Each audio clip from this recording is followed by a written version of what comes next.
Welcome class. So today we are going to have examples on the design of tension members. So before we are going to have more examples, of course, we need to recall our concepts in selecting the appropriate section. Of course, the appropriate section is derived last time.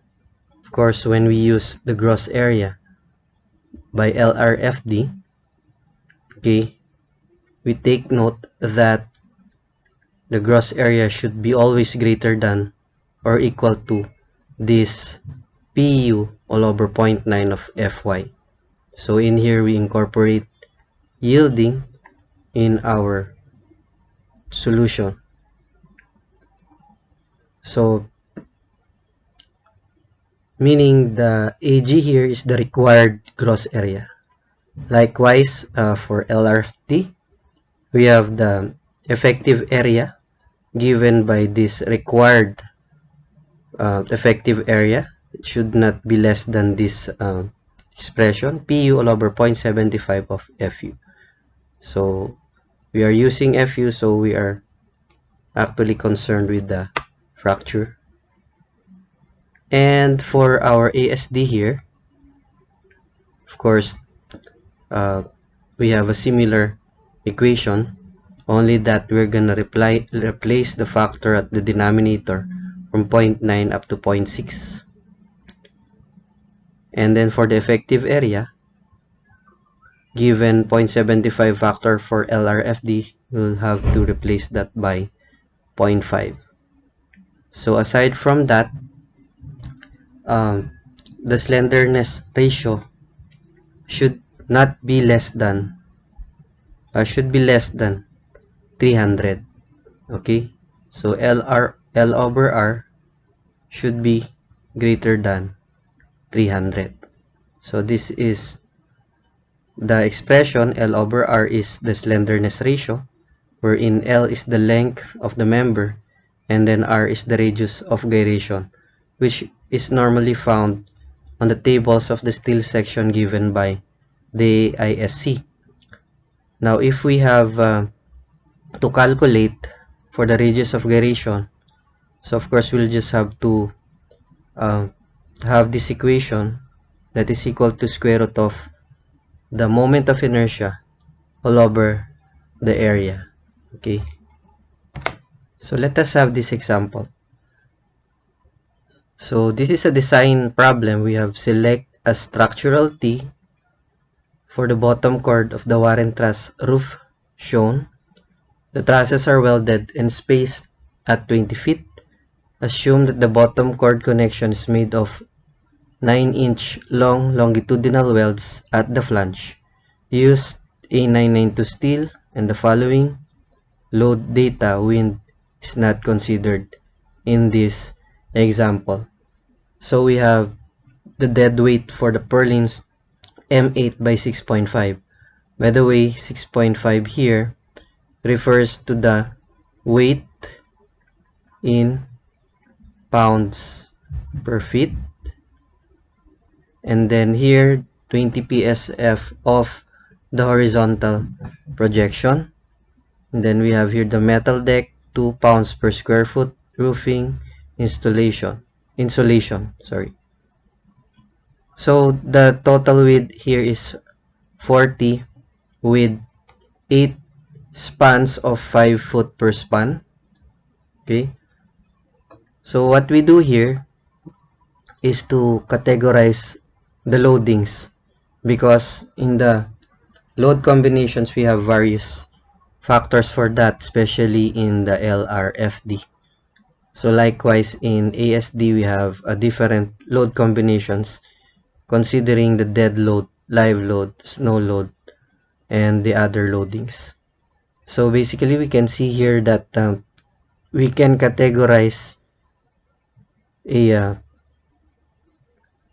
dead load and snow load as well as the truss weight.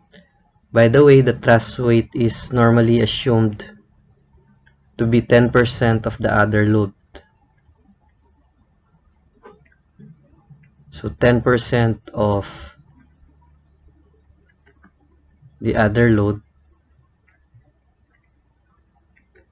this is actually the truss self-weight. So this is just a rough estimation of the truss self-weight, which will be included in our calculation. So basically, we incorporate here our knowledge in the distribution of the loading by the structural analysis.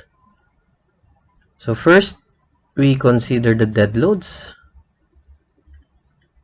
So the dead loads consist of the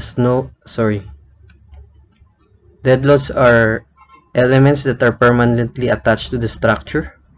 So first, we have the metal deck,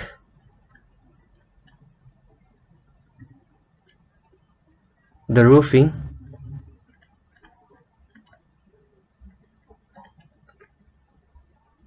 the insulation,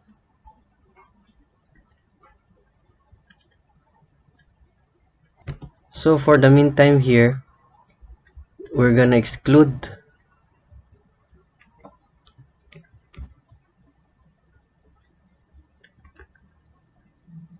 dead weight for purlins.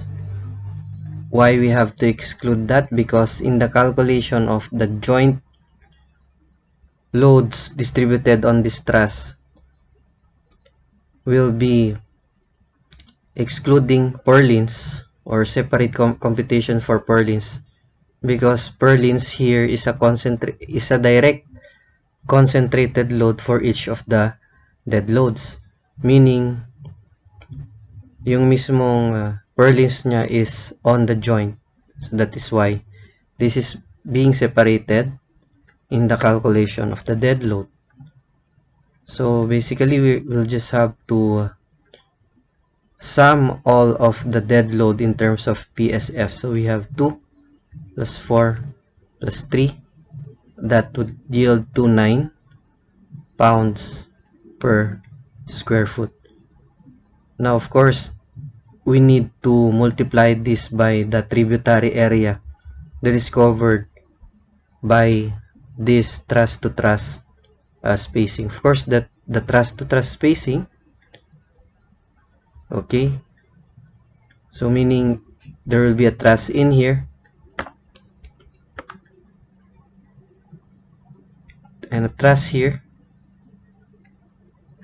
and it is a space 20 feet. So therefore,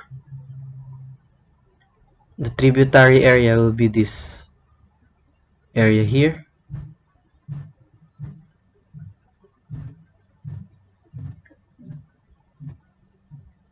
Therefore,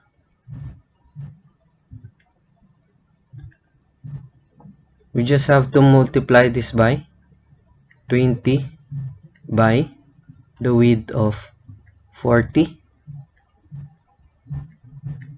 So this is equal to 7,200 pounds. Okay. So next. So remember that purlins is also a dead load, but for the meantime will not be combined here. So the purlin weight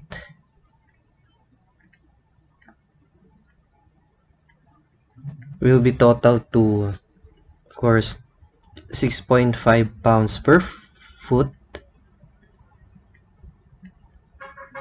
And of course, the purlins will be, the purlin length is actually the truss spacing, which is 20. And there are 1, 2, 3, 4, 5, 6, 7, 8, 9. 9 purlins in total. We have 1,170 pounds. So next we have the snow load.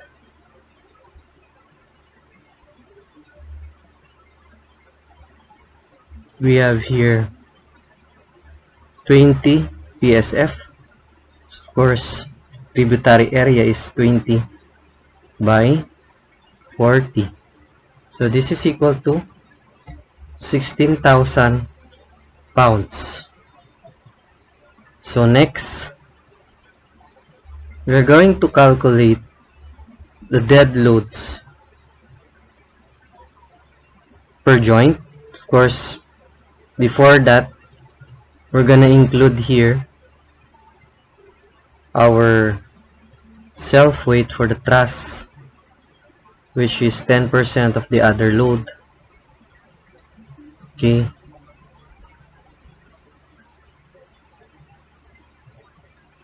So dead load of truss, this is equal to 10% of other loads.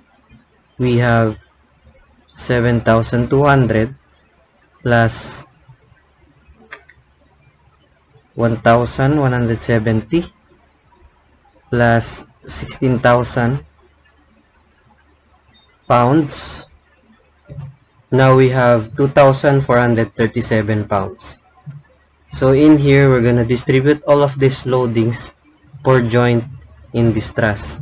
So before that, I would like you to recall the concepts of the structural analysis. Say for example, we have the same or similar truss here of 2 span.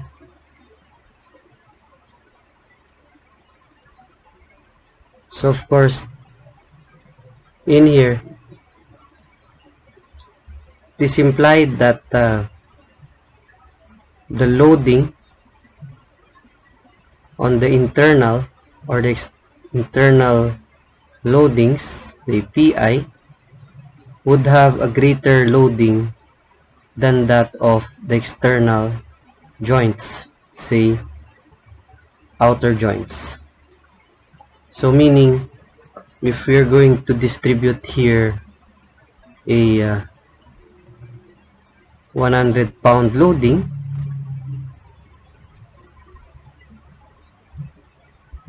your PI would have 50 pounds to be carried, and your outer joints will have 25 pounds. Okay, so outer joints will carry 25 pounds each. So meaning the outer joints normally carry half of that loading of the internal joints. Okay, so that is the concept. So in here, sorry, so this should be 100. So basically, there are 2 joints here, or 2 spans. So what we do for the internal loading is just the load shall be divided by the number of spans. So there are 2 spans, we will yield to 50 here. And normally the outer loading would have the half of this, which is 25. So we have here. Okay, so that is the concept. So therefore,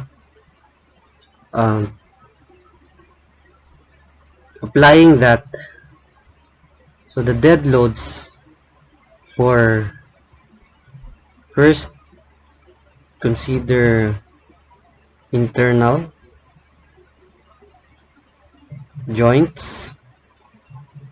So therefore the loading here on the internal joints will have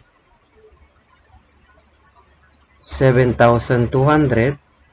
So there are 8 spans here. We just have to divide it by 8. Okay, and of course we also add here the truss self weight of 2,437, and that is divided by 8 because there are 8 spans. Okay, and then the loading of the purlins, which is actually concentrated in each of the joints. That is why it is being separated here. Okay, actually the purpose in getting the total weight of the purlin is intended only for the calculation of the truss dead load, which is included here. Okay, but in the distribution on the joints, of course we will deal with a single purlin only, because in each joint there will be an attached purlin, meaning the purlin load here will be directly transmitted to each of the joints. Okay, so that's the concept. So therefore, the weight of a single purlin here is 6.5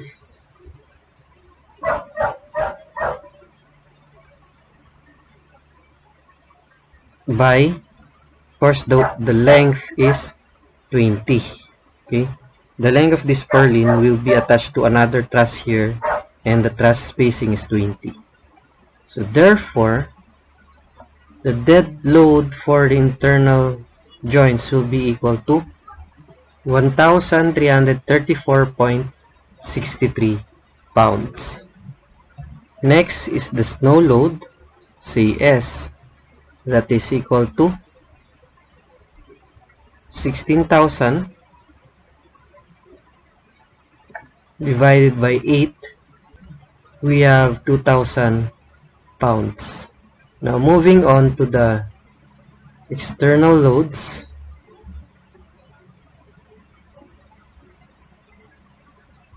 Of course, just the same, we have the dead load. Of course, as explained here, the outer loading of the joints will be the half of your internal joints. So basically, we'll just have to copy that one, 7,200 divided by 8, and this expression will be divided by 2 also. So we'll just have to insert 2 here. Okay, and then plus, just copy that. Again, just have this term, okay, by multiplying 2 on the denominator. So this is actually multiplying by 1/2. So plus,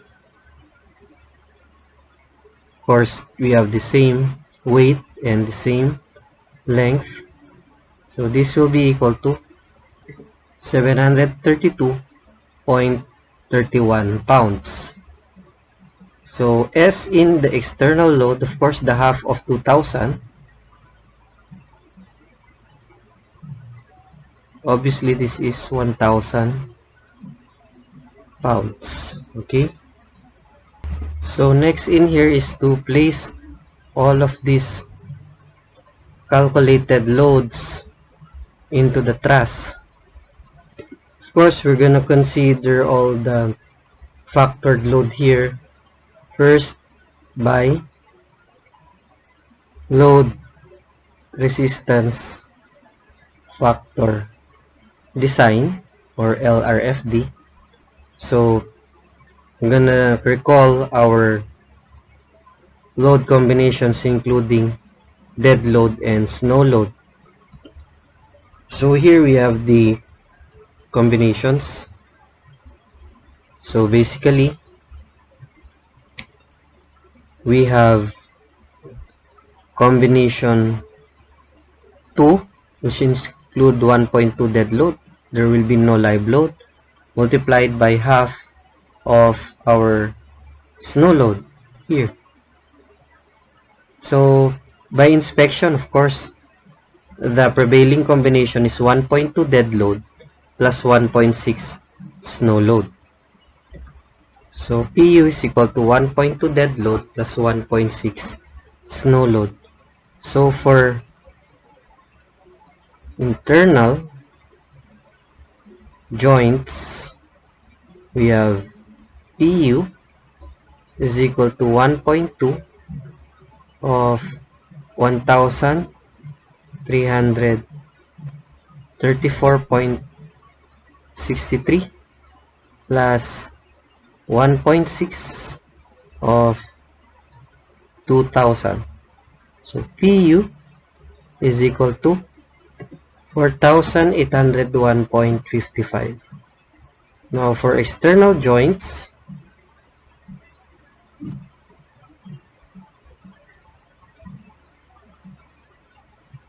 we have PU. We use the same combination, 1.2 by, we have 732.31 plus 1.6 of 1,000. This would yield to 2,478.77 pounds. Now in here, we just have to label now our truss. Say this is the internal load. We have 4801.55, or that is equal to 4.8 kips. So that will be all placed in here. And then for the external load, we have here 2478, or that is 2.48 kips. So we place here 2.48 and another 2.48 in here.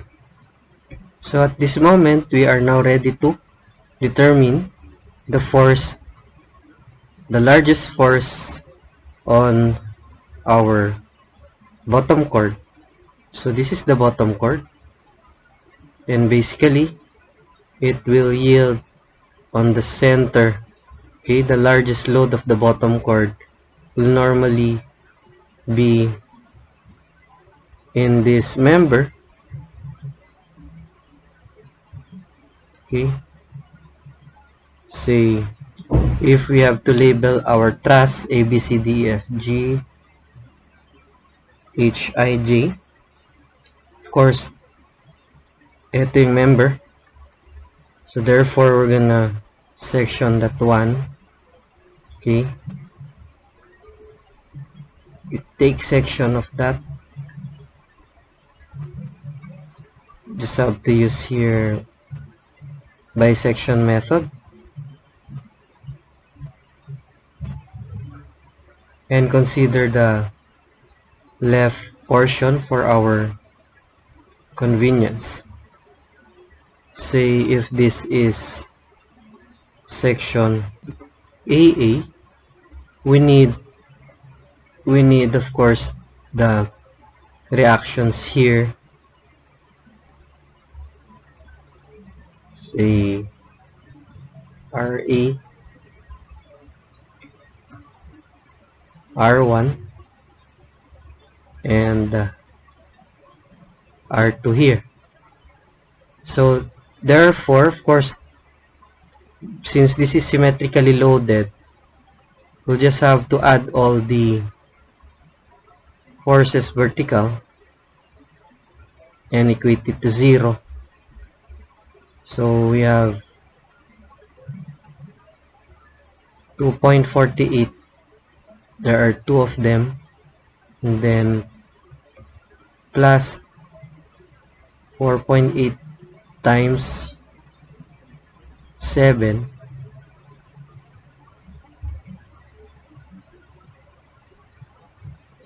plus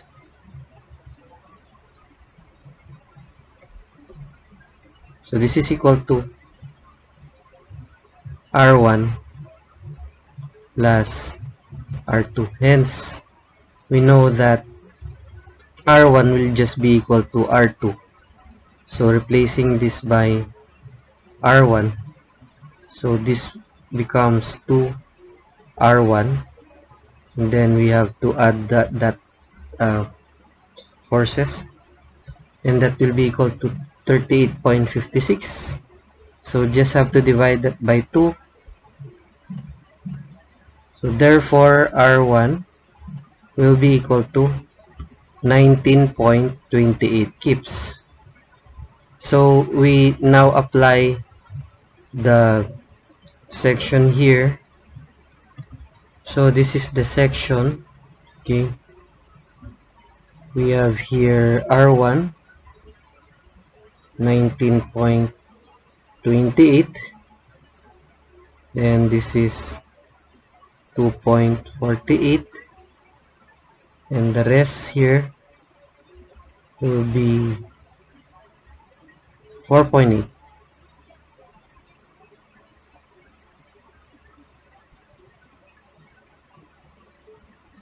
Okay, this cut section here will just have to assume a direction here. Say this is towards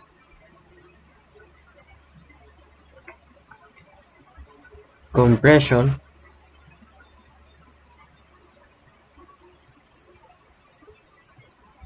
So these are both tension.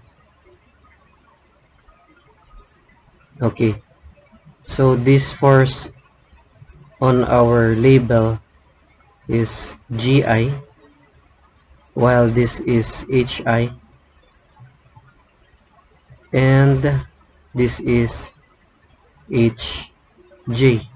So our concern here is actually the force HJ, and of course this HJ will be simply computed or directly calculated by getting here the point of intersection of the two unknowns. Okay, and then just take moments at I. Of course, intersecting these two forces will leave HJ to be the single unknown. So summation moments at I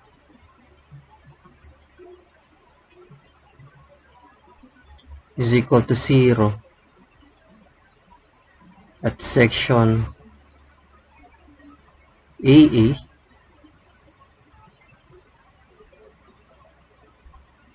We have a clockwise rotation 19.28 times 20. Okay, so this is 5.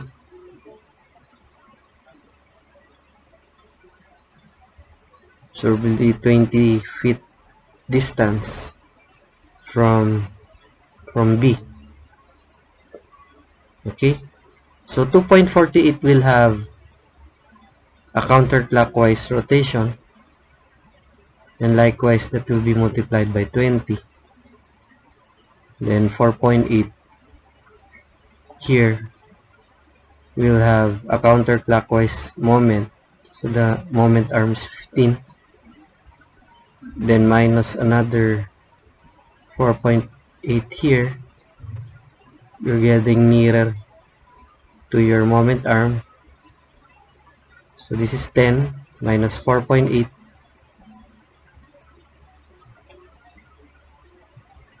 times 5. So this is equal to,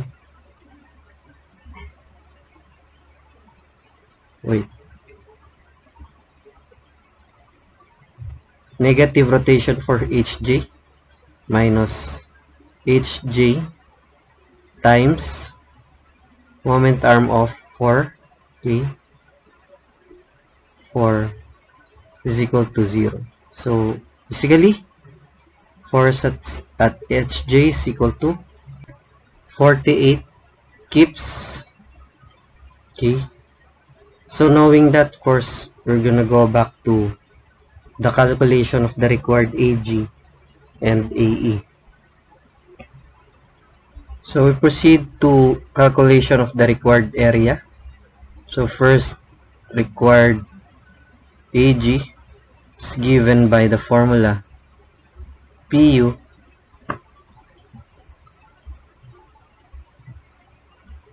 all over 0.9 of Fy. By the way, for this problem, we consider A99 to Steel. So for A99 to Steel, we have Fy of 50 KSI and Fu of 65 KSI. So given that, Pu here is the force 48 K divided by 0.9 times 50. We have a required AG of 1.07 square inches. Okay, next, we also compute for the required effective area. We have for LRFD, we have PU all over 0.75 of FU. So this is equal to 48 all over 0.75 of our FU 65. So this is equal to 0.985 square inches. Now, based on that table, miscellaneous T of 5 by 3.75 will have an area that is nearest to 1.07, that is exceeding 1.07. So the gross area here on the table will be equal to 1.11 square inches. Of course, this might have surpassed this requirement, the required AG. So therefore, selecting this section will be alright for the required AG. Of course, we must have to check also the AE of this one. Okay. By the way, also given here is the X bar of 1.86 inches with MT3 by 3.75. So, checking our net effective area. Okay. By the way, let me just correct that X bar is 1.51. So therefore, the net effective area will be equal to U times AG, wherein U here is equal to 1 minus X bar all over L. So we already have the X bar here 1.51. Our L here is given. We have the bottom cord connections made of 9-inch long longitudinal welds, so that our L is 9.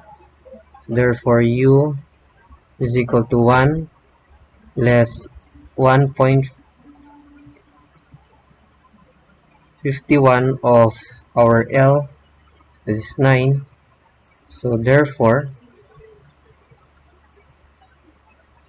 our U here will be equal to 0.83. Now this will be utilized in the calculation of AE. So effective area will be equal to 0.83 of 1.11. Hence, we have an effective area of 0.92 square inches. Now, if you observe that 0.92 here is less than the required AE, hence this is not good. Okay, so therefore we reject this trial section of MT5 by 3.75. So we're gonna choose the next highest to this miscellaneous T section, in terms of the gross area. And the next highest will be MT6 by 5 with a gross area of 1.48 square inches and an X bar of 1.86 inches. So with this, of course, this is automatically greater than the required AG of 1.07. So we can note here that this is satisfied. Then next is to check your effective area, which is U times AG.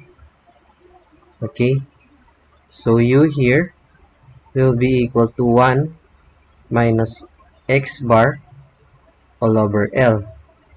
So U is equal to 1 minus 1.86. We have 9, the length of the connection. So this is equal to a much lower factor of U, or this is the shear lag factor. So substituting it in here, we have A is equal to 0.79 of 1.48. So we will yield to a value of 1.17 square inches. And of course, that is actually greater than the required effective area of 0.985. So before we can finally say that this is an appropriate section, of course, we must have to check the slenderness ratio. So the slenderness ratio, L over R, should be less than 300. So in here, we have a radius of gyration from the table equal to 0.594 inches. Okay, so what would be the length here? So the length of the single bottom cord, the brace length is actually 5. Okay, so meaning each of this length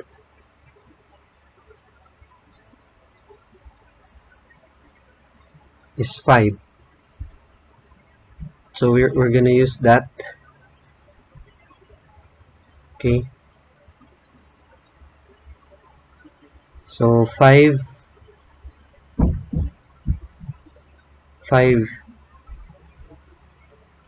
feet. So we multiply 12 to make it in terms of inches. So the radius of gyration is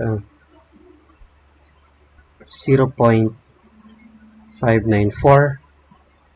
So this will yield to 101.01. So therefore, this less than 300. So all of the requirements are satisfied. Your selected member section has an AG greater than the required AG and has a effective area greater than that of the required and a slenderness ratio that has less than 300. So all of which are satisfied. Therefore, we can conclude to use MT6 by 5 section for the bottom cord using LRFD. Now for ASD solution, of course the variation is only that we go back to the calculation of the load combination here. So if we have this load combination by LRFD, which uses the factor loadings. So this time we have by ASD, we have PA is simply the addition of the loadings. So therefore, for our internal joints,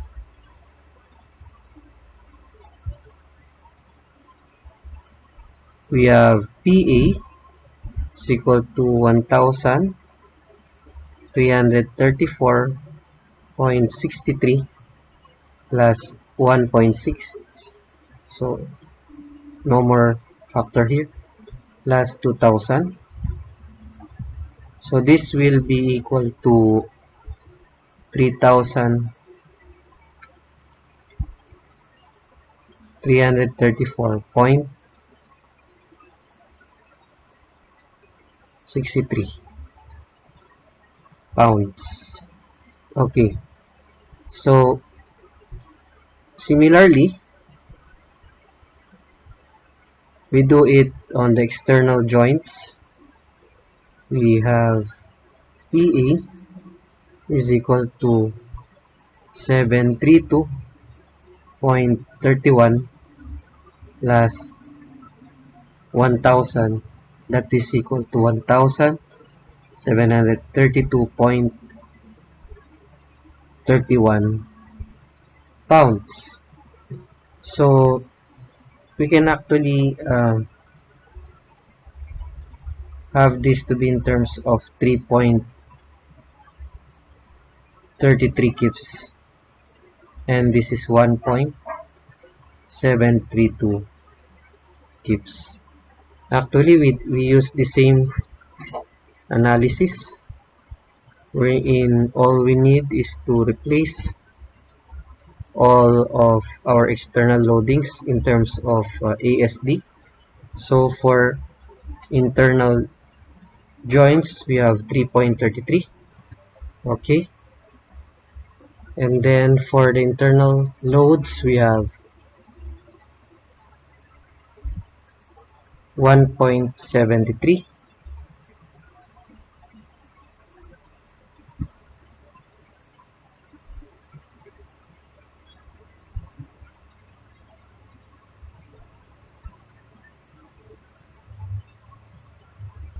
Okay, so we're gonna place that on the section.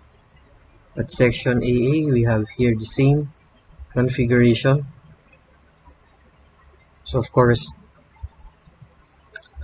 we have to calculate our reaction. Reaction is R1 and R2 are just equal. We have R1 plus R2 is equal to 1.73, or 2 1.73s, and then plus 3.33 times 7. So this is equal to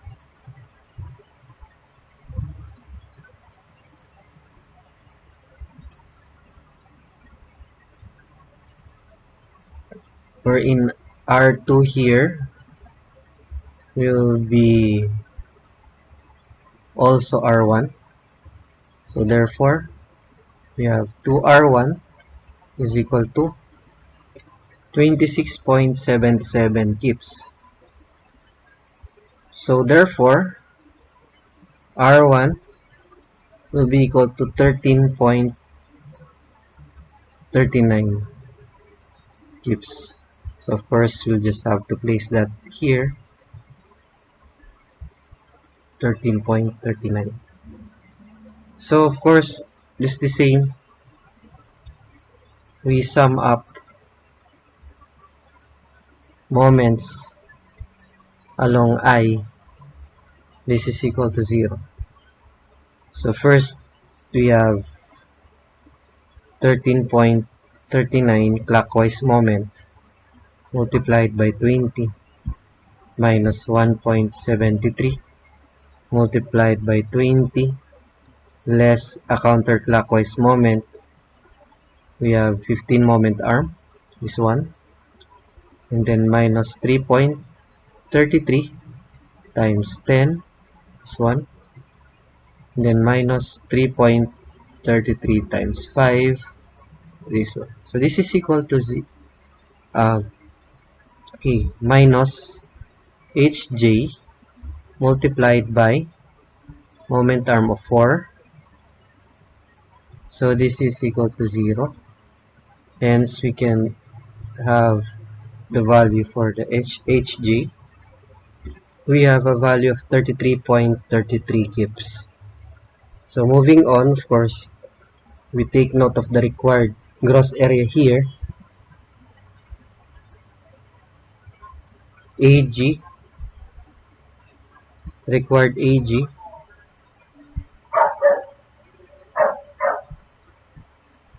is equal to PA all over 0.6 of Fy.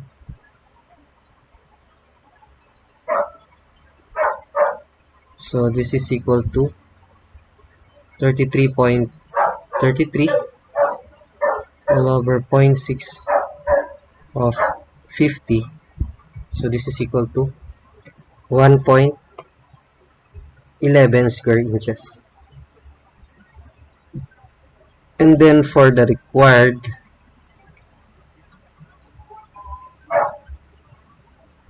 AE, we have PA all over 0.5 of FU. We have 33.33 all over 0.5 of 65. This is equal to 1.02 square inches. Okay, I think if we have empty 6 by 5,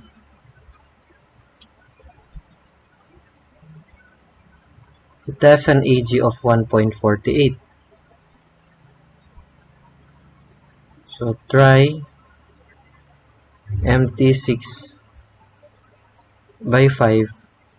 We have an AG of 1.48. That is much greater than your required 1.11. So this is okay. And then the calculated AE a while ago for empty 6 by 5 is 1.17 square inches, which is also greater than 1.02 required AE. So this is okay, and its slenderness ratio L over R should be less than 300. Just the same, we have 12 all over 1 point. Wait. The radius of gyration for MT6 is actually 0.594, and this would yield to 101.01, which is also less than 300. So all the requirements are met. Okay, therefore can now conclude that we use MT 6 by 5 for the bottom chord of this Warren truss. So basically, it so happened that MT 6 by 5 is appropriate for both LRFD and ASD methods. So that's it for this example. Thank you for listening and have a good day, class.